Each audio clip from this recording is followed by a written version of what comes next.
આખો શિયાળો વયો ગયો પણ અમે ગાજરનો હલવો ન બનાવ્યો. એટલે હવે જાતા શિયાળે અમે વિચારી કે ચાલો આપણે હલવો બનાવી નાખીએ. તો બધા ના પાડતા હતા કે અમે મદદ નહીં કરાવીએ. તો મારા ભાભી કે કાંઈ વાંધો નહીં, આપણને બેને થાય એટલો હલવો આપણે બનાવી નાખીએ.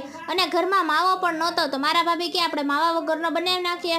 અને ફૂડ કલર પણ નથી તો મેં કીધું ફૂડ કલર તો અમથોય નથી નાખવો એમ. તો મારા ભાભી કે ચાલો તમે મને ગાજર છીણવામાં મદદ કરો અને હું બનાવી નાખું હલવો.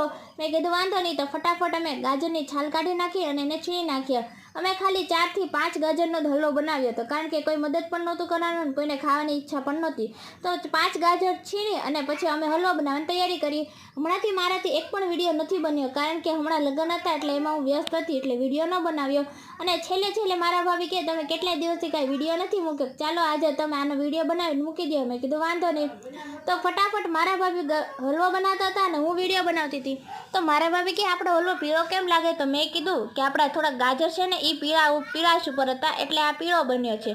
એ કે ઠીક એટલા માટે.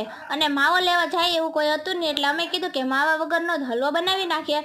હલવો બને ત્યાં સુધીમાં અમે બંને ટીવી પણ જોતા હતા. થોડી વાર બે આવીને હલાવી જતા હતા ને એક વિડીયોની ક્લિપ બનાવી જતા હતા.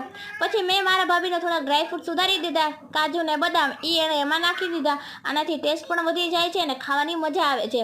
હલવો બની ગયો ત્યાં તો બધા આવી ગયા થોડું ચાખવા માટે. પછી શું બધાએ મળી થોડા પ્રસાદી સ્વરૂપે જમી લીધું.